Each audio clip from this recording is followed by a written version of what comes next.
جی، سوال ہے کہ کیا جہیز لڑکی والوں پہ فرض ہے؟ اس کی کیا اصل ہے؟ پیارے مسلمانوں، پیارے بہن بھائیوں، جواب جو ہے وہ نوٹ فرمائیں۔ جہیز کی تنگیاں اسلام کی طرف سے نہیں ہیں، یہ خود ساختہ یہ قانون بنائے ہوئے ہیں لوگوں نے۔ اس وجہ کی صورتحال خالصتاً ہندوانہ رسم ہے، جو حقیقت میں شادی کے موقع پر عورت کو دے کر اسے وراثت سے محروم کرنے کی سازش ہے۔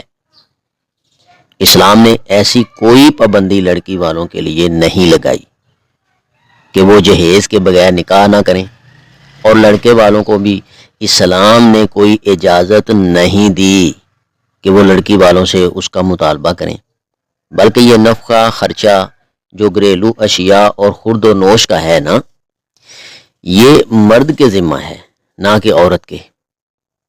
البتہ اگر کوئی گھر والے اپنی بچی کو کچھ تحفہ میں دے دیں تو کچھ ممانعت نہیں ہے، کوئی منع نہیں ہے، جیسا کہ حضرت ختیجہ رضی اللہ تعالی عنہا نے اپنی بیٹی کو شادی رخصتی کے وقت ایک ہار دیا تھا۔ جی، تاہم اگر لڑکے والے ضرورت مند اور کمزور ہوں تو اعانت کے طور پر، یعنی مدد کے طور پر ان کو کچھ دے دیا جائے، ان کی کوئی مدد کر دی جائے تو کوئی حرج نہیں ہے۔ خلاصہ ایک مرتبہ پھر نوٹ فرمائیں، یہ جو جہیز والا معاملہ ہے، یہ لڑکی والوں پر کوئی اسلام نے پابندی نہیں لگائی۔ اپنی طرف سے اگر اپنی بیٹی کو تحفتاً کوئی چیز دیتے ہیں تو ٹھیک ہے، ورنہ ان کے اوپر دباؤ ڈالنا لڑکے والوں کے لیے جائز نہیں ہے۔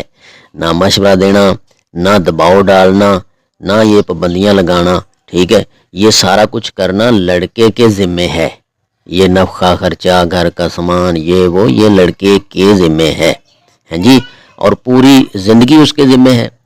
کھانا کھلانا، اس عورت کی حفاظت کرنا، اس کے معاملات کو پورے کرنا، اور عورتوں کو بھی چاہیے اور لڑکی والوں کو بھی چاہیے کہ وہ بھی لڑکے والوں سے اچھے طریقے سے پیش آئیں، یعنی دونوں کو ایک دوسرے کے لیے آسانی کی تعلیم دی ہے کہ آسانی سے ایک دوسرے کے ساتھ چلیں۔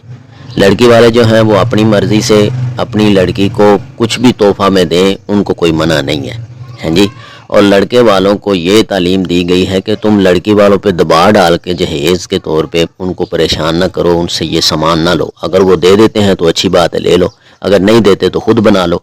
اللہ تعالیٰ ان باریکیوں کو سمجھ کے اس کے اوپر عمل کرنے کی توفیق عطا فرمائے۔